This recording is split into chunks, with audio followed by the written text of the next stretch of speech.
नमस्कार साथियों, मैं योगेश जोशी और इस वीडियो में हम राजस्थान के प्रमुख आयोगों के बारे में पढ़ेंगे। तो इस वीडियो में हम राजस्थान राज्य वित्त आयोग के बारे में पढ़ेंगे, राजस्थान राज्य महिला आयोग के बारे में पढ़ेंगे, राजस्थान राज्य सूचना आयोग के बारे में, राजस्थान लोक सेवा आयोग के बारे में, राज्य निर्वाचन आयोग के बारे में, राजस्थान राज्य मानवाधिकार आयोग तथा लोकायुक्त, इन सभी आयोगों के बारे में इस वीडियो में हम पढ़ेंगे। तो शुरू करते हैं। राजस्थान राज्य मानवाधिकार आयोग RSHRC, Rajasthan state human right commission, उसको इस वीडियो में हम डिस्कस करेंगे। ओके, तो शुरू करते हैं। सबसे पहले देखते हैं मानवाधिकार संरक्षण अधिनियम कब लागू हुआ। वो हुआ 1993 में। मानवाधिकार संरक्षण अधिनियम लागू हुआ 1993 में। ठीक है, तो इस मानवाधिकार संरक्षण अधिनियम 1993 के तहत राज्य में एक अधिसूचना जारी करके राज्य मानवाधिकार आयोग का गठन किया गया। तो वो राज्य मानवाधिकार आयोग का गठन किया गया 18 जनवरी 1999 में। तो राज्य मानवाधिकार आयोग का गठन कब किया गया? 18 जनवरी 1999 में। ठीक है, जबकि मानवाधिकार संरक्षण अधिनियम कब लागू हुआ? 1993 में। और राज्य मानवाधिकार आयोग का गठन किया गया 18 जनवरी 1999 में। अब 18 जनवरी 1999 में इस मानवाधिकार आयोग का गठन तो हो गया था, लेकिन उस टाइम ये क्रियाशील नहीं था। तो राज्य मानवाधिकार आयोग क्रियाशील कब से हुआ? वो हुआ मार्च 2000 से। ठीक है, तो तीन चीजें ये याद रखनी है। तो मानवाधिकार संरक्षण अधिनियम लागू हुआ 1993 में। ठीक है, फिर मानवाधिकार आयोग का गठन किया गया 18 जनवरी 1999 में। ठीक है, और उसके बाद तीसरा है कि मानवाधिकार आयोग जो क्रियाशील कब से हुआ? क्रियाशील हुआ वो मार्च 2000 से। ठीक है, तो ये तीन चीजें हैं। मानवाधिकार संरक्षण अधिनियम लागू हुआ 1993 में। ठीक है, मानवाधिकार आयोग की गठन कब किया गया? 18 जनवरी 1999 में। मानवाधिकार आयोग जो क्रियाशील कब से हुआ? वो हुआ मार्च 2000 से। ठीक है, अब हम आगे देखते हैं। मानवाधिकार संरक्षण अधिनियम 1993 के अनुसार पहले कितने मानवाधिकार आयोग में पहले कितने अध्यक्ष और सदस्य होते थे? एक अध्यक्ष होता था और 4 सदस्य होते थे। मानवाधिकार संरक्षण अधिनियम 1993 में के अनुसार मानवाधिकार आयोग में एक अध्यक्ष होगा और 4 सदस्य होगा। ठीक है, बाद में इसे क्या किया गया? संशोधित करके मानवाधिकार संरक्षण अधिनियम 2006 लागू किया गया। ठीक है, तो मानवाधिकार संरक्षण अधिनियम 2006 के अनुसार एक अध्यक्ष होगा और 2 सदस्य होंगे। मानवाधिकार संरक्षण अधिनियम 1993 के अनुसार तो कितने होते? एक अध्यक्ष और 4 सदस्य, जबकि संरक्षण अधिनियम 2006 के अनुसार एक अध्यक्ष और 2 सदस्य। ये वाला क्वेश्चन आपके RS 2023 में भी पूछा गया था। उसमें ऐसे दिया हुआ था कि एक अध्यक्ष होगा और 4 सदस्य होगा। ठीक है, मानवाधिकार संरक्षण अधिनियम 2006 के अनुसार ऐसे उसमें लिखा हुआ था कि एक अध्यक्ष होगा और 4 सदस्य होगा, लेकिन हमने देखा एक अध्यक्ष और 2 सदस्य है, तो वो गलत हुआ था। ठीक है, तो मानवाधिकार संरक्षण अधिनियम 2006 के अनुसार कितने अध्यक्ष? एक अध्यक्ष होना चाहिए और 2 सदस्य होने चाहिए। ठीक है, अब हम आगे देखते हैं राज्य मानवाधिकार आयोग का अध्यक्ष कौन होता है। ठीक है, तो राज्य मानवाधिकार आयोग का अध्यक्ष होता है राजस्थान उच्च न्यायालय का सेवानिवृत्त मुख्य न्यायाधीश। ठीक है, तो राज्य मानवाधिकार आयोग का अध्यक्ष होता है राजस्थान उच्च न्यायालय का सेवानिवृत्त मुख्य न्यायाधीश होता है, वो राज्य मानवाधिकार आयोग का अध्यक्ष होता है। नेक्स्ट देखते हैं कि राज्य मानवाधिकार आयोग का पहला अध्यक्ष कौन था। तो राज्य मानवाधिकार आयोग का पहला अध्यक्ष था जस्टिस कांता भटनागर। ठीक है, तो राज्य मानवाधिकार आयोग के पहले अध्यक्ष थे जस्टिस कांता भटनागर। अब हम आगे देखते हैं राज्य मानवाधिकार आयोग के दूसरे अध्यक्ष कौन थे। तो वो थे जस्टिस सगीर अहमद। राज्य मानवाधिकार आयोग के दूसरे अध्यक्ष थे जस्टिस सगीर अहमद। ठीक है, राज्य मानवाधिकार आयोग के तीसरे अध्यक्ष कौन थे? वो थे NK जैन। और बाद में अध्यक्ष कौन बने? वो बने प्रकाश टाटिया। ठीक है, तो पहले अध्यक्ष तो कौन थे राज्य मानवाधिकार आयोग के? वह थे जस्टिस कांता भटनागर। दूसरे अध्यक्ष थे जस्टिस सगीर अहमद। तीसरे अध्यक्ष थे जस्टिस NK जैन और बाद में बने प्रकाश टाटिया। ठीक है, और वर्तमान में राज्य मानवाधिकार आयोग के अध्यक्ष है जस्टिस गोपाल कृष्ण व्यास। ठीक है, वर्तमान में राजस्थान मानवाधिकार आयोग के अध्यक्ष है जस्टिस गोपाल कृष्ण व्यास। अब हम आगे देखते हैं कि मानवाधिकार आयोग के अध्यक्ष तथा सदस्यों की नियुक्ति कौन करता है। तो उनकी नियुक्ति करता है राज्यपाल। राज्य मानवाधिकार आयोग के सदस्यों तथा अध्यक्षों की नियुक्ति करता है वो है राज्यपाल। राज्यपाल मानवाधिकार के आयोग के सदस्य तथा अध्यक्षों की नियुक्ति एक समिति होती है, उसकी सिफारिश के आधार पर करता है। ठीक है, तो राज्यपाल उनकी नियुक्ति तो करता है, लेकिन वो किसकी सिफारिश पे? एक समिति की सिफारिश पर करता है। ठीक है, तो उस समिति में कौन कौन होते हैं? तो उस समिति में होते हैं मुख्यमंत्री, विधानसभा का अध्यक्ष, राज्य का गृह मंत्री और नेता प्रतिपक्ष। ये 4 लोग होते हैं। इस समिति की सिफारिश के आधार पर ही राजस्थान का जो राज्यपाल है वो मानवाधिकार आयोग के सदस्य और अध्यक्षों की नियुक्ति करता है। ठीक है, तो उस समिति में 4 लोग कौन कौन से हैं? वो है पहले तो मुख्यमंत्री, दूसरे विधानसभा के अध्यक्ष, तीसरे है गृह मंत्री और चौथे नेता प्रतिपक्ष। ठीक है, तो उस समिति के अध्यक्ष होते हैं वो होते हैं मुख्यमंत्री होते हैं। ठीक है, तो इस समिति की सिफारिश के आधार पर राज्यपाल मानवाधिकार आयोग के सदस्यों की नियुक्ति करता है। नेक्स्ट हम देखते हैं राज्य मानवाधिकार आयोग के सदस्य अधिकतम किस उम्र तक अपने पद पर बने रह सकते हैं? तो वह है 70 वर्ष की उम्र तक। ठीक है, तो राज्य मानवाधिकार आयोग के जो सदस्य है या अध्यक्ष है अधिकतम किस उम्र तक अपने पद पर बने रह सकते हैं? वह है 70 वर्ष की उम्र तक। अब हम आगे देखते हैं कि राज्य मानवाधिकार आयोग का कार्य क्या होता है। तो राज्य मानवाधिकार आयोग का कार्य होता है राज्य में मानवाधिकारों की रक्षा के लिए एक निगरानी संस्था के रूप में कार्य करती है। ठीक है, तो मानवाधिकार आयोग है वो राज्य में कोई भी मानवाधिकार है उनकी रक्षा करने के लिए एक निगरानी संस्था के रूप में कार्य करती है। ठीक, नेक्स्ट हम देखते हैं कि राज्य मानवाधिकार आयोग के कार्य क्षेत्र में कौन कौन से मानवाधिकार आते हैं। तो राज्य मानवाधिकार आयोग है उसके कार्य क्षेत्र में आने वाले मानवाधिकार कौन से हैं? पहला है नागरिक अधिकार, दूसरा राजनीतिक अधिकार, तीसरा आर्थिक, चौथा सामाजिक और पांचवा सांस्कृतिक अधिकार। ठीक है, तो राज्य मानवाधिकार आयोग के कार्य क्षेत्र में आने वाले अधिकार है वह है नागरिक, राजनीतिक, आर्थिक, सामाजिक और सांस्कृतिक। ये सभी अधिकार राज्य मानवाधिकार आयोग के कार्य क्षेत्र में आते हैं। ठीक, अब हम देखते हैं राज्य मानवाधिकार आयोग मानवाधिकारों के उल्लंघन की जांच कर सकता है। ठीक है, तो वो मानवाधिकारों के उल्लंघन की जांच करता है। वो किसके द्वारा शिकायत पर जांच करता है या कैसे करता है? तो वह अपनी स्वयं प्रेरणा से कर सकता है। ठीक है, किसी पीड़ित द्वारा अर्जी देने पर वो मानवाधिकारों के उल्लंघन की जांच कर सकता है। तीसरा है पीड़ित की ओर से या किसी अन्य व्यक्ति द्वारा अर्जी दे, पीड़ित की ओर से कोई अन्य व्यक्ति अर्जी दे तो भी वो मानवाधिकार के उल्लंघन की जांच कर सकता है। ठीक है, तो वो अपनी स्वप्रेरणा से जांच कर सकता है, पीड़ित अर्जी दे तो भी जांच कर सकता है। तीसरा है पीड़ित की तरफ से कोई दूसरा व्यक्ति भी अर्जी देना तो भी वो जांच कर सकता है। नेक्स्ट हम देखते हैं कि लास्ट मानवाधिकार आयोग कौन सा कार्य नहीं कर सकता है।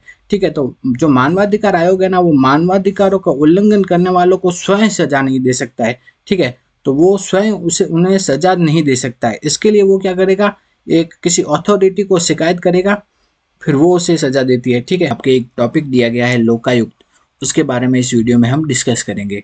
ओके, तो शुरू करते हैं। सबसे पहले देखते हैं राजस्थान लोकायुक्त एवं उप लोकायुक्त अधिनियम कब लागू हुआ। वह है 1973 में। तो राजस्थान लोकायुक्त एवं उप लोकायुक्त अधिनियम लागू हुआ 1973 में। ठीक है, नेक्स्ट है कि लोकायुक्त क्या है, एक प्रकार की संस्था है। ठीक है, लोकायुक्त संस्था की स्थापना कब हुई? 1973 में। लोकायुक्त संस्था की स्थापना हुई 1973 में हुई। ठीक है, लोकायुक्त एक प्रकार की क्या है, संस्था है। और लोकायुक्त कैसी संस्था है? वह संवैधानिक तथा सलाहकारी संस्था है। तो लोकायुक्त कैसी संस्था है? संवैधानिक तथा सलाहकारी संस्था है। ठीक है, अब हम आगे देखते हैं कि लोकायुक्त का काम क्या होता है। तो लोकायुक्त मुख्यतः क्या करता है, 3 प्रकार के मामलों की जांच कर सकता है। ठीक है, तो लोकायुक्त कैसे 3 प्रकार के मामलों की जांच कर सकता है? भ्रष्टाचार के खिलाफ जांच कर सकता है, कोई व्यक्ति अपने पद का दुरुपयोग कर रहा है तो उसकी भी जांच कर सकता है, अकर्मण्यता की भी जांच कर सकता है। ठीक है, मतलब कोई सरकारी कर्मचारी या कोई गवर्नमेंट कर्मचारी वो क्या कर रहा है, अपने भ्रष्टाचार कर रहा है। ठीक है, तो उसकी जांच कर सकता है। अपने पद का दुरुपयोग कर रहा है तो उसकी भी जांच कर सकता है। अकर्मण्यता मतलब वो लापरवाही कर रहा है, काम नहीं कर रहा है। ठीक है, तो उसकी भी वो जांच कर सकता है। तो लोकायुक्त 3 मामलों में जांच कर सकता है, भ्रष्टाचार, पद का दुरुपयोग तथा अकर्मण्यता की जांच कर सकता है। अब हम आगे देखते हैं कि लोकायुक्त किन किन के खिलाफ जांच कर सकता है। ठीक है, तो किन किन के खिलाफ जांच कर सकता है। तो जांच तो तीन चीजों की करेगा, एक तो भ्रष्टाचार, पद का दुरुपयोग तथा अकर्मण्यता, इन तीन चीजों की जांच करेगा। लेकिन करेगा किन किन के खिलाफ जांच, ठीक है, तो वो देखता है कि राजस्थान के जो मंत्री है सभी उनके मंत्रियों के खिलाफ जांच कर सकता है, राज्य की प्रतिष्ठानों के अध्यक्ष तथा उपाध्यक्षों के खिलाफ जांच कर सकता है, ठीक है, विभागीय सचिवों के खिलाफ जांच कर सकता है, स्वायत्त संस्थाओं के अध्यक्ष तथा उपाध्यक्षों के खिलाफ जांच कर सकता है, राजकीय कर्मचारी यानी गवर्नमेंट सर्वेंट के खिलाफ जांच कर सकता है, जिला प्रमुख तथा उप जिला प्रमुख के खिलाफ जांच कर सकता है, प्रधान तथा उप प्रधान के खिलाफ जांच कर सकता है, नगर पालिका के महापौर उप महापौर के खिलाफ जांच कर सकता है, ठीक है। तो लोकायुक्त है ना भ्रष्टाचार, पद का दुरुपयोग तथा अकर्मण्यता की जांच किन किन के खिलाफ कर सकता है, वह पहला तो हो गया, हम देखते हैं किन किन के खिलाफ कर सकता है, तो वो देखते हैं हम। पहला तो क्या हो गया कि मंत्री, ठीक है, दूसरा हो गया राजकीय प्रतिष्ठानों के अध्यक्ष उपाध्यक्ष विभागीय, तीसरा हो गया विभागीय सचिव, चौथा क्या हो गया स्वायत्त संस्थानों के अध्यक्ष तथा उपाध्यक्ष, पांचवा हो गया गवर्नमेंट सर्वेंट, छठा आ गया जिला प्रमुख व उप जिला प्रमुख, सातवां आ गया प्रधान व उप प्रधान, आठवां क्या आ गया नगर पालिका के महापौर तथा उप महापौर। इन सभी के खिलाफ लोकायुक्त अपने पद की दुरुपयोग, अकर्मण्यता तथा भ्रष्टाचार की जांच कर सकता है, ठीक है। इन किन के खिलाफ तो जांच कर सकता है, ठीक है। अब हम देखेंगे किन किन के खिलाफ जांच नहीं कर सकता है, तो ये वाला क्वेश्चन ज्यादा पूछा जाता है कि किन किन के खिलाफ जांच नहीं कर सकता है, ठीक है। आपको ऑप्शन दे देते हैं और पूछते हैं कि निम्न में से किसके खिलाफ लोकायुक्त जांच नहीं कर सकता या कौन लोकायुक्त के अधिकार क्षेत्र के अंतर्गत नहीं आते, ठीक है। तो लोकायुक्त किन के खिलाफ जांच नहीं कर सकता है, वो है राजस्थान के मुख्यमंत्री के खिलाफ लोकायुक्त जांच नहीं कर सकता है, महालेखाकार के खिलाफ भी जांच नहीं कर सकता, विधानसभा तथा सचिवालय के कर्मचारियों के खिलाफ भी जांच नहीं कर सकता, पंच व सरपंच के खिलाफ भी जांच नहीं कर सकता। तो लोकायुक्त किन किन के खिलाफ जांच नहीं कर सकता, पहला हो गया राजस्थान के मुख्यमंत्री, ठीक है, क्या हो गया मुख्यमंत्री, दूसरे हो गए महालेखाकार, दूसरा कौन हो गया महालेखाकार, तीसरा आ गया विधानसभा तथा सचिवालय के कर्मचारियों के खिलाफ भी जांच नहीं कर सकता। नेक्स्ट है पंच व सरपंच के खिलाफ भी लोकायुक्त जांच नहीं कर सकता, ठीक है। अब हम देखते हैं लोकायुक्त कितने पुराने मामलों की जांच नहीं कर सकता, ठीक है। अगर कोई मामला है उसको 5 साल से अधिक का टाइम हो गया है तो उन मामलों के खिलाफ भी लोकायुक्त जांच नहीं कर सकता है, ठीक है। अगर कोई मामले को 5 साल से अधिक का टाइम हो गया है तो उसके खिलाफ भी लोकायुक्त जांच नहीं कर सकता। नेक्स्ट देखते हैं कि लोकायुक्त की नियुक्ति कौन करता है, लोकायुक्त की नियुक्ति करता है राज्यपाल। कौन करता है, राज्यपाल करता है, लोकायुक्त की नियुक्ति करता है राज्यपाल। अब हम आगे देखते हैं लोकायुक्त के जो वेतन भत्ते होते हैं ना वो किनके समान होते हैं, किनके समकक्ष होते हैं, तो वो राजस्थान हाईकोर्ट के मुख्य न्यायाधीश के समान होते हैं, ठीक है। तो लोकायुक्त के वेतन भत्ते राजस्थान हाईकोर्ट के मुख्य न्यायाधीश के समकक्ष होते हैं। नेक्स्ट देखते हैं राजस्थान में लोकायुक्त का कार्यकाल कितना है, तो राजस्थान में लोकायुक्त का कार्यकाल है या तो वो 5 वर्ष का कार्यकाल पूरा कर ले या 65 वर्ष की आयु पूर्ण कर ले, दोनों में से जो भी पहले होता है ना उसके अनुसार, ठीक है। या तो उसने 5 साल का अपना कार्यकाल पूर्ण कर लिया है, ठीक है, या फिर उसने अपने 65 साल की आयु पूर्ण कर ली है, तो इन दोनों में से उसने जो भी पहले कर लिया उसके आधार पर राजस्थान में लोकायुक्त का कार्यकाल होता है। अब हम आगे देखते हैं कि राजस्थान के पहले लोकायुक्त कौन थे, तो वो थे आई डी दुआ। कौन थे, आई डी दुआ। तो राजस्थान के पहले लोकायुक्त थे वो थे आई डी दुआ, ठीक है। और राजस्थान के वर्तमान में लोकायुक्त कौन है, वर्तमान में मतलब 13वें नंबर वाले, ठीक है। अभी वर्तमान में कौन से लोकायुक्त है, 13वें लोकायुक्त है। तो वर्तमान में लोकायुक्त कौन है, वो है प्रताप कृष्ण लोहरा, ठीक है। तो वर्तमान में राजस्थान के लोकायुक्त है वो है प्रताप कृष्ण लोहरा, ठीक है। आगे हम देखते हैं लोकायुक्त अपना वार्षिक प्रतिवेदन किसे प्रस्तुत करता है, तो वो प्रस्तुत करता है राज्यपाल को, ठीक है। लोकायुक्त अपना वार्षिक प्रतिवेदन राज्यपाल को प्रस्तुत करता है, ठीक है। अब ये आपके एग्जाम में एक लाइन दी हुई थी किसी प्रोटेक्शन ऑफिसर एग्जाम 2018 में एक लाइन दिया हुआ था, फिर राइट रॉन्ग करने का पूछा था कि लोकायुक्त भ्रष्टाचार की तो जांच कर सकता है लेकिन कुप्रशासन की नहीं कर सकता है, ठीक है। तो ये बात बिल्कुल सच है कि लोकायुक्त है ना भ्रष्टाचार की जांच कर सकता है, ठीक है। कोई भ्रष्टाचार कर रहा है उसकी जांच कर सकता है, लेकिन वो कोई कुप्रशासन मतलब वो सही ढंग से प्रशासन नहीं संभाल पा रहे हैं तो कुप्रशासन है उसकी जांच नहीं कर सकता, ठीक है। तो ये लाइन आपको याद रखनी है, वापस राइट रॉन्ग में पूछ सकते हैं कि लोकायुक्त भ्रष्टाचार की तो जांच कर सकता है, लेकिन किसकी जांच नहीं कर सकता? कुप्रशासन है उसकी जांच नहीं कर सकता है। ठीक है, नेक्स्ट एक लाइन और दी हुई थी कि लोकायुक्त की जो सिफारिशें होती है ना वो सरकार के लिए बाध्यकारी नहीं होती है। तो लोकायुक्त है ना ऐसे सिफारिशें तो कर सकता है सरकार को कि ये चीज है, इस चीज के बारे में कह सकता है, ठीक है, बता सकता है, लेकिन वो सरकार के ऊपर दबाव नहीं है कि वो उसे मानेगी ही मानेगी, मतलब सरकार उसके लिए बाध्यकारी नहीं है। ठीक है, तो लोकायुक्त की सिफारिशें सरकार के लिए बाध्यकारी नहीं होती है, ये कथन भी बिल्कुल सही है। ठीक है, अब हम आगे देखते हैं। राज्य स्तर पर लोकायुक्त की नियुक्ति की सर्वप्रथम सिफारिश किसने की थी? तो राज्य के लेवल पर लोकायुक्त की नियुक्ति की सिफारिश सबसे पहले की थी भारत का प्रशासनिक सुधार आयोग 1967-70।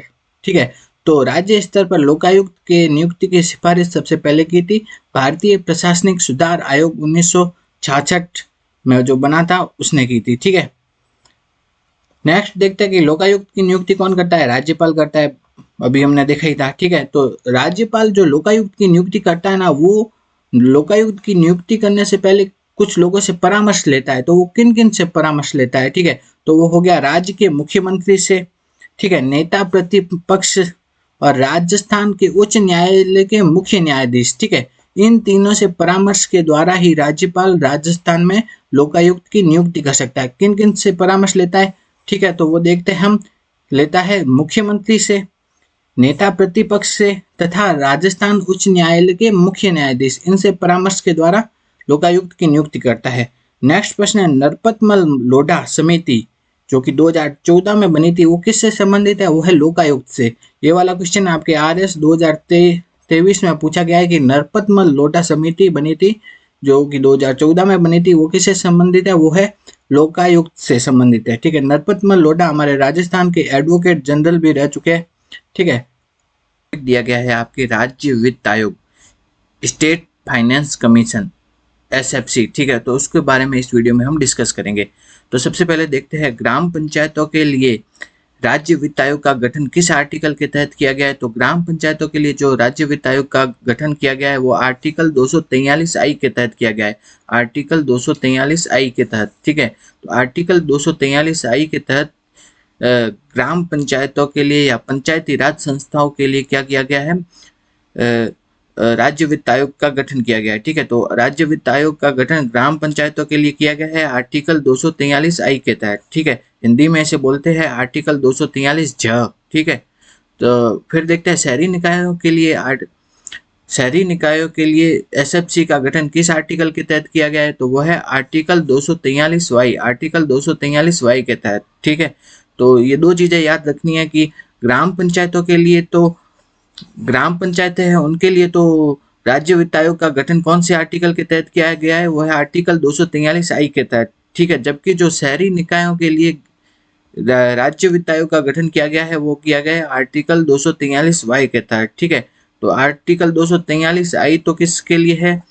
ग्राम पंचायतों के लिए। ठीक है, राज्य वित्त आयोग का गठन, जबकि आर्टिकल 243Y किसके लिए है? शहरी निकायों के लिए राज्य वित्त आयोग के गठन से संबंधित है। ओके, अब हम देखते हैं राज्य वित्त आयोग का गठन किसके द्वारा किया जाता है? तो राज्य वित्त आयोग का गठन किया जाता है, वो किया जाता है राज्यपाल के द्वारा। किनके द्वारा किया जाता है? राज्यपाल के द्वारा। राज्य वित्त आयोग का गठन किया जाता है राज्यपाल के द्वारा। आगे देखते हैं कि राज्य वित्त आयोग का कार्य क्या होता है? तो राज्य वित्त आयोग का कार्य होता है पंचायती राज संस्थाओं तथा शहरी निकायों की वित्तीय स्थिति को सुदृढ़ करने तथा पर्याप्त मात्रा में वित्तीय संसाधन उपलब्ध कराने हेतु राज्यपाल को क्या कर देते हैं? सुझाव देते हैं। ठीक है, तो राज्य वित्त आयोग क्या करती है? राज्यपाल को क्या देता है? सुझाव देता है। राज्यपाल को क्या दिया जाता है? सुझाव देता है। ठीक है, राज्य वित्त आयोग क्या करता है? राज्य वित्त आयोग राज्यपाल को सुझाव देता है। किस चीज के लिए? तो वो करता है वित्तीय स्थिति सुदृढ़ करने के लिए तथा पर्याप्त मात्रा में वित्तीय संसाधन उपलब्ध कराने हेतु राज्यपाल को सुझाव देता है राज्य वित्त आयोग। अब हम आगे बात करते हैं राज्य वित्त आयोग का गठन कितने सालों में किया जाता है? तो वह प्रत्येक 5 वर्ष के बाद राज्य वित्त आयोग का गठन किया जाता है। नेक्स्ट देखते हैं कि राजस्थान में पहले राज्य वित्त आयोग का गठन कब हुआ? वो हुआ 24 अप्रैल 1994 को। कब हुआ? 24 अप्रैल 1994 को पहले वित्त आयोग का गठन हुआ राजस्थान में। ठीक है, तो राजस्थान में पहले वित्त आयोग का गठन हुआ था, वो हुआ था 24 अप्रैल 1994 में। ठीक है, अब हम देखते हैं कि अब तक राजस्थान में कितने वित्त आयोगों का गठन हो चुका है। वो छह वित्त आयोगों का गठन हो चुका है अब तक, ठीक है। तो पहले वित्त आयोग के जो अध्यक्ष थे वो कौन थे? पहले वित्त आयोग का गठन कब हुआ था? वो हुआ था 1995 से 2000 तक रहा था, ठीक है। तो पहला वित्त आयोग 1995 से 2000 तक था। तो पहले वित्त आयोग के अध्यक्ष थे के गोयल। कौन थे? के गोयल। दूसरा वित्त आयोग था 2000 से 2005 तक था, ठीक है। और इसके अध्यक्ष थे वो थे हीरालाल देवपुरा। दूसरे वित्त आयोग के अध्यक्ष थे हीरालाल देवपुरा। तीसरा वित्त आयोग था 2005 से 2010 तक था। इसके अध्यक्ष थे माणिक चंद सुराना। कौन थे? माणिक चंद सुराना। चौथा वित्त आयोग 2010 से 2015 तक था। इसके अध्यक्ष थे बी डी कल्ला, ठीक है। चौथे वित्त आयोग के अध्यक्ष थे बी डी कल्ला। पांचवा वित्त आयोग था ना वो क्या 2015 से 2020 तक था और इसके अध्यक्ष थे डॉक्टर ज्योति किरण। और छठा वित्त आयोग जो वर्तमान में चल रहा है, वर्तमान में छठा वित्त आयोग चल रहा है, उसके अध्यक्ष है प्रद्युमन सिंह और ये 2020 से 2025 तक चलेगा, ठीक है। तो वर्तमान में कौन सा वित्त आयोग है? छठा वित्त आयोग है, वो 2020 से 2025 तक चलेगा और इसके अध्यक्ष कौन है? प्रद्युमन सिंह, ठीक है। तो एक बार वापस देख लेते हैं। पहला वित्त आयोग 1995 से 2000 तक, अध्यक्ष के गोयल, ठीक है। दूसरा वित्त आयोग 2000 से 2005 तक, अध्यक्ष हीरालाल देवपुरा। तीसरा वित्त आयोग के अध्यक्ष माणिक चंद सुराना। चौथे वित्त आयोग के अध्यक्ष थे कौन? बी डी कल्ला। पांचवें वित्त आयोग के अध्यक्ष है डॉक्टर ज्योति किरण और छठे वित्त आयोग के अध्यक्ष है वह है प्रद्युमन सिंह। अब आगे देखते हैं कि वर्तमान में राजस्थान में कौन सा वित्त आयोग चल रहा है। तो वह है छठा वित्त आयोग, ठीक है। वर्तमान में राजस्थान में छठा वित्त आयोग चल रहा है। तो वित्त आयोग में कितने सदस्य होते हैं? वित्त आयोग में 4 सदस्य होते हैं, ठीक है। अध्यक्ष सहित 4 सदस्य होते हैं, ठीक है। अध्यक्ष को मिला करके 4 सदस्य होते हैं। तो वित्त आयोग में एक तो क्या होता है? अध्यक्ष होता है और उसके अलावा 3 अन्य सदस्य होते हैं, ठीक है। तो मतलब अध्यक्ष सहित कितने सदस्य हो गए? 4 सदस्य हो गए, ठीक है। एक अध्यक्ष तथा 3 अन्य सदस्य होते हैं। वर्तमान में वित्त आयोग के अध्यक्ष हमने देखा अभी प्रद्युमन सिंह है, ठीक है। वित्त आयोग के सदस्य अभी कौन है वर्तमान में? वो है लक्ष्मण सिंह रावत, अशोक लोहाटी तथा एस सी डेरासी, ठीक है। तो आपने देखा था वित्त आयोग में 3 सदस्य होते हैं। तो 3 सदस्य कौन हो गए? लक्ष्मण सिंह रावत और अशोक लोहाटी तथा एस सी डेरासी। ये वर्तमान में 3 सदस्य है राज्य वित्त आयोग के। नेक्स्ट है एक ये क्वेश्चन में रॉन्ग राइट का जो सही गलत का ऑप्शन दिया हुआ था कि ये प्रश्न दिया हुआ था, वित्त आयोग एक बहुसदस्यीय आयोग है, ठीक है। हाँ, बहुसदस्यीय आयोग है, 4 सदस्य होते हैं, ठीक है। इसमें एक अध्यक्ष सहित 4 सदस्य होते हैं, अध्यक्ष सहित 4 सदस्य, एक अध्यक्ष प्लस 3 अन्य सदस्य, ठीक है। तो ये भी कथन राइट है, ठीक है। अब हम आगे देखते हैं वित्त आयोग के अध्यक्ष का कार्यकाल होता है वो कितना होता है? 5 वर्ष या 65 वर्ष की आयु, जो भी पहले हो उसके आधार पर उसका कार्यकाल निर्धारित। राजस्थान राज्य सूचना आयोग, ठीक है। राजस्थान राज्य सूचना आयोग, राजस्थान स्टेट इंफॉर्मेशन कमीशन, जिसे शॉर्ट में बोलते हैं RIC, Rajasthan state information commission, उसके बारे में पढ़ेंगे। तो सबसे पहले शुरू करते हैं। पहला प्रश्न है कि राज्य सूचना आयोग का गठन कब हुआ? तो राज्य सूचना आयोग का गठन हुआ 18 अप्रैल 2006। कब हुआ? 18 अप्रैल 2006 को हुआ राज्य सूचना आयोग का गठन हुआ, ठीक है। अब अगला प्रश्न देखते हैं कि राज्य के पहले मुख्य सूचना आयुक्त कौन थे? तो राज्य के पहले मुख्य सूचना आयुक्त थे MD कोरानी, ठीक है। तो राजस्थान के पहले मुख्य सूचना आयुक्त थे MD कोरानी। वर्तमान में राजस्थान के मुख्य सूचना आयुक्त कौन है? तो वो है देवेंद्र भूषण गुप्ता।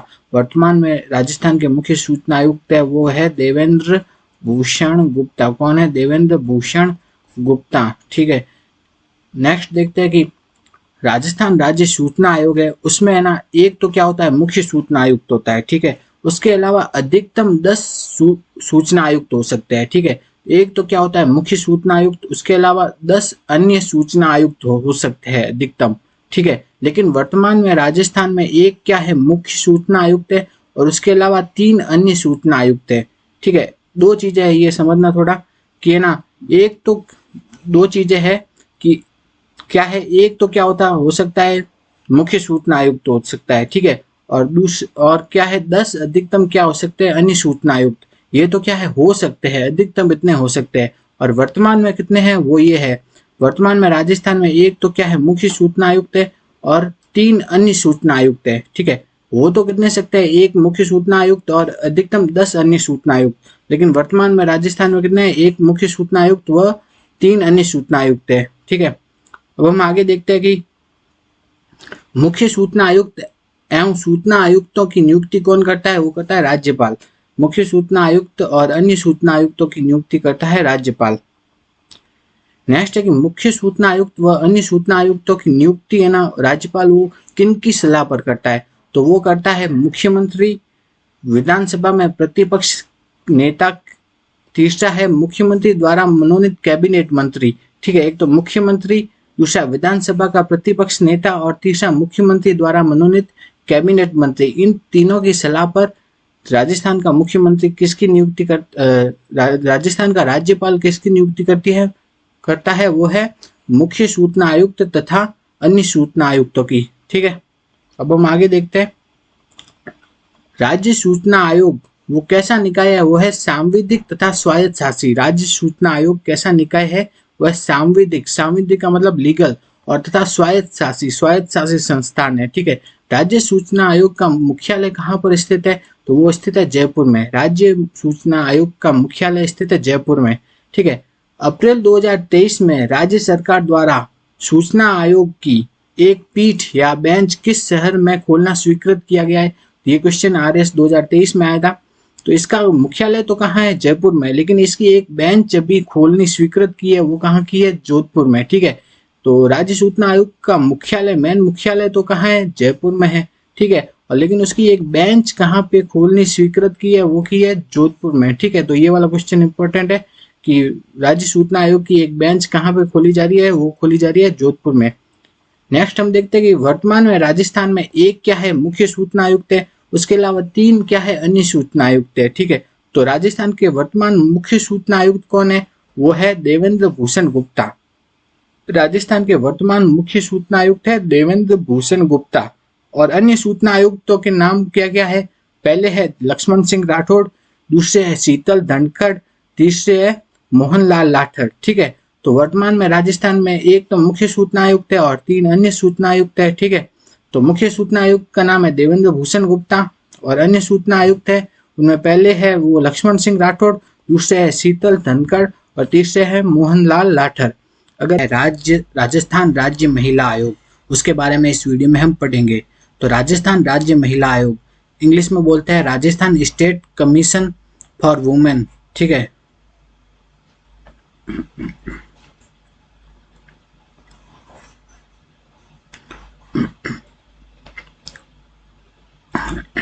नमस्कार साथियों, मैं योगेश जोशी और इस वीडियो में हम RPSC असिस्टेंट प्रोफेसर एग्जाम 2023 में एक टॉपिक दिया गया है राजस्थान राज्य महिला आयोग। ठीक है, इंग्लिश में बोलते हैं Rajasthan state commission for women, RSCW, Rajasthan state commission for women. ठीक है, उसके बारे में इस वीडियो में हम पढ़ेंगे।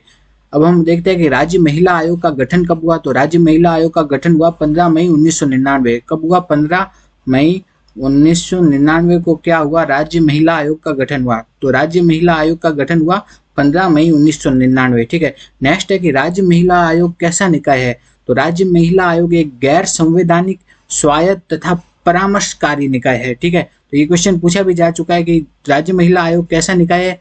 वह है एक गैर संवैधानिक, स्वायत्त तथा परामर्शकारी निकाय। कैसा है? गैर संवैधानिक है, ठीक है, स्वायत्त है और परामर्शकारी निकाय है। ठीक है, अब हम आगे देखते हैं कि राज्य महिला आयोग अधिनियम कब बनाया गया। तो राज्य महिला आयोग अधिनियम बनाया गया 1999 में। ठीक है, इस अधिनियम के तहत ही राज्य महिला आयोग का गठन किया गया था। राज्य महिला आयोग का गठन अभी हमने देखा था कब किया गया था? 15 मई 1999 को। ठीक है, अब हम आगे देखते हैं कि राज्य महिला आयोग के कार्य क्या क्या है। तो राज्य महिला आयोग के निम्न कार्य है। पहला है महिला उत्पीड़न से संबंधित शिकायतों को सुनना और उनकी जांच करना। राज्य महिला आयोग महिला उत्पीड़न से संबंधित शिकायतों को सुनती है और उनकी जांच करती है। ठीक है, दूसरा कार्य है महिला सशक्तिकरण हेतु प्रयास करना। राज्य महिला आयोग का दूसरा कार्य क्या है? महिला सशक्तिकरण हेतु प्रयास करती है।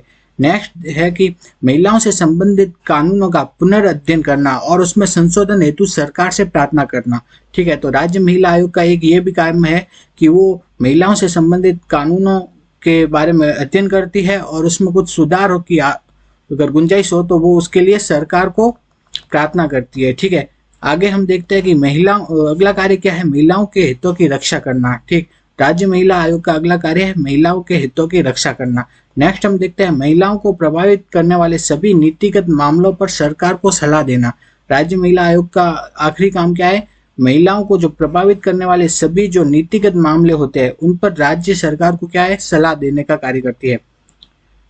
नेक्स्ट देखते हैं कि राज्य महिला आयोग का मुख्यालय कहाँ पर स्थित है? तो राज्य महिला आयोग का मुख्यालय है जयपुर में। कहाँ स्थित है? जयपुर में स्थित है। ठीक है। राज्य महिला आयोग में ना कितने सदस्य होते हैं? तो राज्य महिला आयोग में एक अध्यक्ष होता है और 3 सदस्य होते हैं। ठीक है।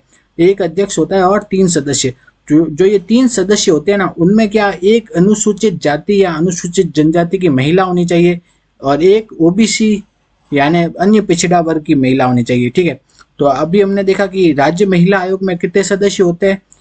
एक अध्यक्ष होता है और 3 सदस्य होते हैं। ठीक है। इन 3 सदस्यों में से एक सदस्य महिला हो तो या तो अनुसूचित जाति की होनी चाहिए या अनुसूचित जनजाति की होनी चाहिए और एक महिला अन्य पिछड़ा वर्ग की होनी चाहिए।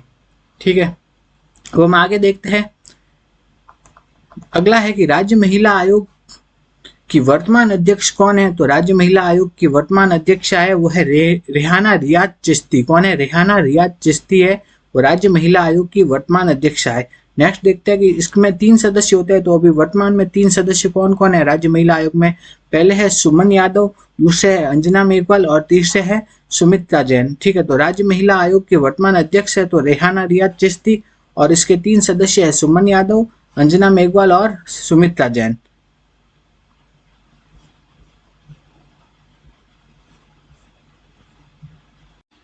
तो एक बार हम राज्य महिला आयोग का फास्ट रिवीजन कर लेते हैं। सबसे पहले देखते हैं कि राज्य महिला आयोग का गठन कब हुआ? तो वो हुआ 15 मई 1999 को। ठीक है। राज्य महिला आयोग का गठन हुआ 15 मई 1999 को। राज्य महिला आयोग एक गैर संवैधानिक स्वायत्त तथा परामर्शकारी निकाय है। कैसा है? गैर संवैधानिक स्वायत्त तथा परामर्शकारी निकाय है। ठीक है। राज्य महिला आयोग अधिनियम कब लागू हुआ? वो है 1999 में। ठीक है। राज्य महिला आयोग अधिनियम लागू हुआ 1999 में। आगे देखते हैं कि राज्य महिला आयोग के कार्य क्या है? महिला उत्पीड़न से संबंधित शिकायतें सुनना और उसकी जांच करना। दूसरा है महिला सशक्तिकरण हेतु प्रयास करना। तीसरा है महिलाओं से संबंधित कानूनों पर पुनर्अध्ययन करना और उसमें संशोधन हेतु सरकार से प्रार्थना करना। ठीक है। अगला है महिला के हितों की रक्षा करना। महिला के हितों की रक्षा करना। नेक्स्ट है कि महिलाओं को प्रभावित करने वाले नीतिगत मामलों पर सरकार को सलाह देना। ठीक है। ये क्या है? राज्य महिला आयोग के कार्य। अब हम देखते हैं राज्य महिला आयोग का मुख्यालय कहाँ है? वो जयपुर में। राज्य महिला आयोग में कितने सदस्य होते हैं? तो एक अध्यक्ष होता है और 3 सदस्य होते हैं। ठीक है।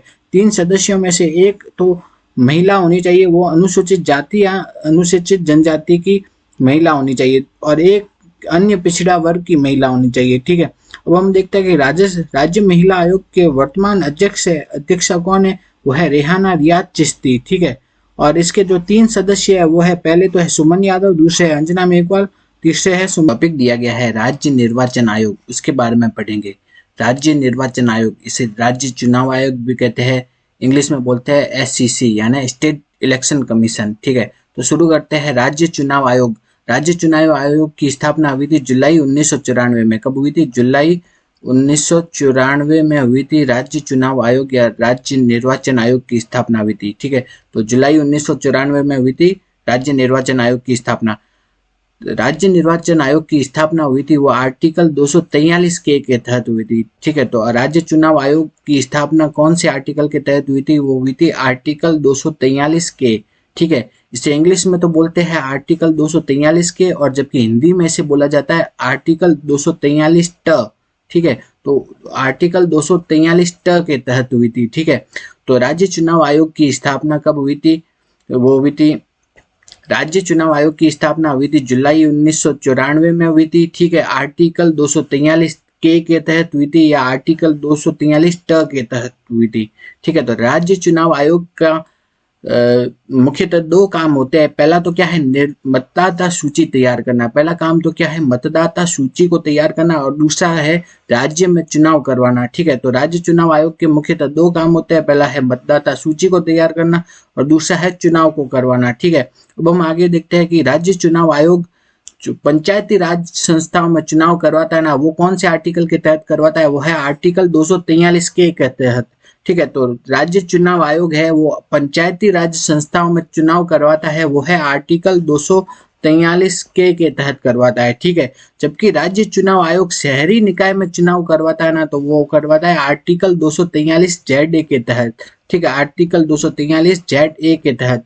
ये बहुत इंपॉर्टेंट है, पूछा जाता है बार बार। ठीक है, तो राज्य चुनाव आयोग है वो पंचायती राज संस्थाओं में चुनाव करवाता है, वो कौन से आर्टिकल के तहत? 243 के तहत। जबकि राज्य चुनाव आयोग है वो शहरी निकायों में चुनाव करवाता है, वो करवाता है आर्टिकल 243 जेड ए के तहत। आर्टिकल 243 जेड ए के तहत करवाता है शहरी निकायों में चुनाव। ठीक है, अब हम आगे देखते हैं कि कौन सा ऐसा आयोग है जो कि एक सदस्यीय आयोग है। तो एक सदस्यीय आयोग है वो है राज्य निर्वाचन आयोग। राज्य निर्वाचन आयोग क्या होता है? एक सदस्यीय आयोग होता है, इसमें एक ही सदस्य होता है। ठीक है, तो राज्य निर्वाचन आयोग का जो अध्यक्ष होता है वो क्या कहलाता है? चुनाव आयुक्त कहलाता है। ठीक है, राज्य निर्वाचन आयोग का जो अध्यक्ष होता है वो ही क्या कहलाता है? चुनाव आयुक्त कहलाता है। ठीक है, चुनाव आयुक्त के अलावा इसमें एक क्या होता है? सचिव भी होता है। ठीक है, जो कि राज्य का क्या होता है? मुख्य निर्वाचन अधिकारी होता है। ठीक है, तो राज्य चुनाव आयोग है उसमें क्या उसका अध्यक्ष तो क्या कहलाता है? चुनाव आयुक्त कहलाता है। चुनाव आयुक्त के अलावा इसमें एक सचिव भी होता है जो कि क्या है? राज्य का मुख्य निर्वाचन अधिकारी कहलाता है। वो क्या होता है? मुख्य निर्वाचन अधिकारी। वो एक गवर्नमेंट कर्मचारी होता है। ठीक है, अब हम आगे देखते हैं कि वर्तमान में चुनाव आयुक्त कौन है। ठीक है, तो वर्तमान में राजस्थान के चुनाव आयुक्त कौन है? तो वो है मधुकर गुप्ता। वर्तमान में राजस्थान के चुनाव आयुक्त है मधुकर गुप्ता। ठीक है, तो हम राज्य चुनाव आयोग का एक बार फास्ट रिवीजन देख लेते हैं। राज्य चुनाव आयोग की स्थापना हुई थी जुलाई 1994 में हुई थी। इसकी स्थापना आर्टिकल 243 के तहत हुई थी। इसे हिंदी में बोला जाता है आर्टिकल 243 ट। राज्य चुनाव आयोग का कार्य क्या है? मतदाता सूची को तैयार करना तथा चुनाव करवाना। ठीक है, ये दो कार्य होते हैं राज्य चुनाव आयोग के। अब हम देखते हैं कि राज्य चुनाव आयोग पंचायती राज संस्थाओं में चुनाव करवाता है, वो है आर्टिकल 243 के तहत। जबकि राज्य चुनाव आयोग है वो शहरी निकायों में चुनाव करवाता है, वो है आर्टिकल 243 जेड ए के तहत। नेक्स्ट है कि कौन सा आयोग है वो कि एक सदस्यीय आयोग होता है, वो है राज्य निर्वाचन आयोग। राज्य निर्वाचन आयोग का जो अध्यक्ष होता है वो क्या कहलाता है? चुनाव आयुक्त कहलाता है। चुनाव आयुक्त के अलावा इसमें एक सचिव भी होता है जो कि राज्य का मुख्य निर्वाचन अधिकारी होता है। वर्तमान में राजस्थान का चुनाव आयुक्त कौन है? वो है मधुकर गुप्ता। 2023 में राजस्थान लोक सेवा आयोग एक टॉपिक दिया गया है, उसके बारे में पढ़ेंगे। तो सबसे पहले देखते हैं राजस्थान लोक सेवा आयोग अध्यादेश 1949 द्वारा आरपीएससी का गठन कब किया गया? तो आरपीएससी का गठन किया गया था 20 अगस्त 1949 को। कब किया गया था? 20 अगस्त 1949 को किया गया था आरपीएससी का गठन। ठीक है, लेकिन उस समय आरपीएससी क्रियाशील नहीं थी, प्रभाव में नहीं थी। ठीक है, तो आरपीएससी प्रभाव में कब आई? आरपीएससी क्रियाशील कब हुई? वो हुई 22 दिसंबर 1949 को। कब हुई? 22 दिसंबर 1949 को आरपीएससी प्रभाव में आई।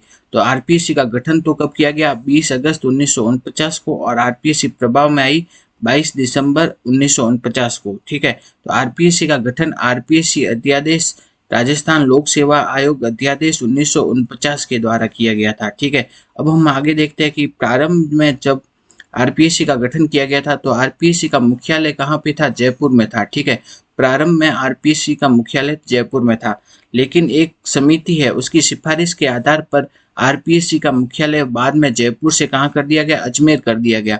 तो वो समिति का नाम क्या है? तो सत्यनारायण राव समिति। सत्यनारायण राव समिति की सिफारिश के आधार पर। ठीक है, तो किस समिति की सिफारिश के आधार पर आरपीएससी का मुख्यालय जयपुर से अजमेर कर दिया गया? वो है सत्यनारायण राव समिति की सिफारिश के आधार पर। ठीक है, तो आरपीएससी का मुख्यालय जयपुर से अजमेर किस समिति की सिफारिश के आधार पर किया गया? वो है सत्यनारायण राव समिति की सिफारिश के आधार पर। अब हम आगे देखते हैं कि आरपीएससी के पहले अध्यक्ष कौन थे? तो आरपीएससी के पहले अध्यक्ष थे एस के घोष। कौन थे? एस के घोष थे आरपीएससी के पहले अध्यक्ष। एस के घोष राजस्थान हाईकोर्ट के मुख्य न्यायाधीश थे। ठीक है, तो आरपीएससी के जो पहले अध्यक्ष थे वो थे एस के घोष। एस के घोष राजस्थान हाईकोर्ट के मुख्य न्यायाधीश थे। आरपीएससी के दूसरे अध्यक्ष थे एस सी त्रिपाठी। कौन थे? S C Tripathi. वो एक आईएएस थे और पूर्व यूपीएससी सदस्य थे। ठीक है, पूर्व यूपीएससी सदस्य थे और एक आईएएस थे। अब आगे हम देखते हैं वर्तमान में आरपीएससी का मुख्यालय कहाँ है? वो है अजमेर में। जब आरपीएससी का गठन किया गया था तब आरपीएससी का मुख्यालय कहाँ था? वो था जयपुर में। लेकिन सत्यनारायण राव समिति की सिफारिश के आधार पर आरपीएससी का मुख्यालय जयपुर से कहाँ कर दिया गया? अजमेर कर दिया गया, और वर्तमान में आरपीएससी का मुख्यालय है अजमेर में। नेक्स्ट देखते हैं कि वर्तमान में आरपीएससी के अध्यक्ष कौन है? वो है संजय कुमार क्षत्रिय। कौन है? वर्तमान में आरपीएससी के अध्यक्ष संजय कुमार चौधरी है।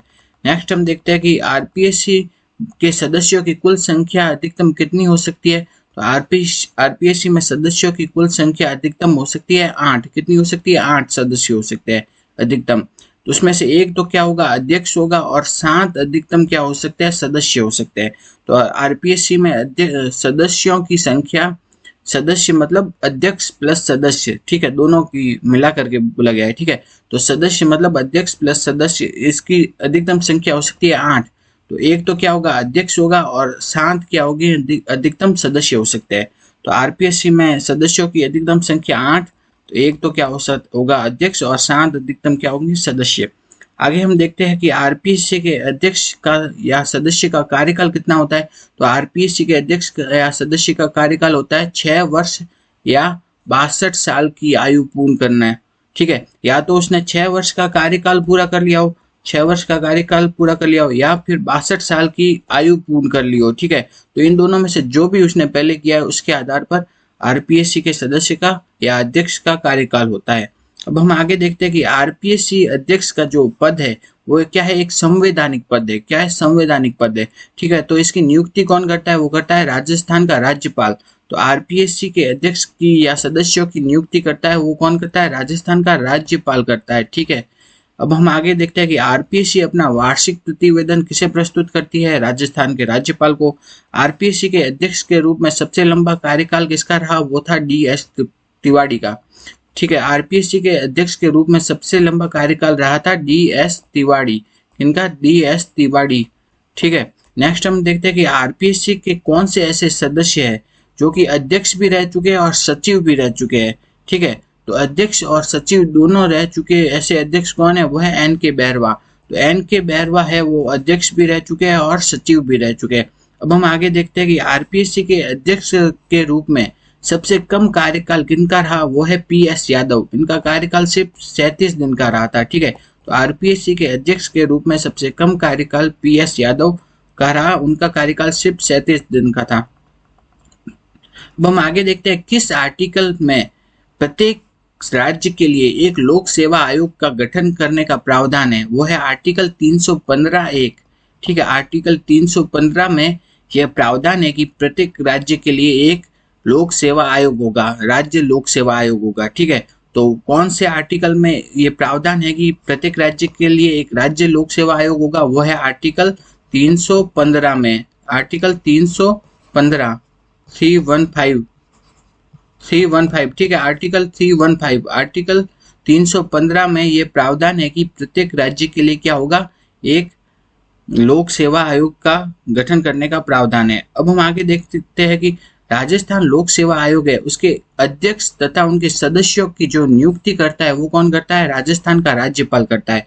आरपीएससी के अध्यक्ष तथा सदस्यों की नियुक्ति करता है राजस्थान का राज्यपाल, ठीक है।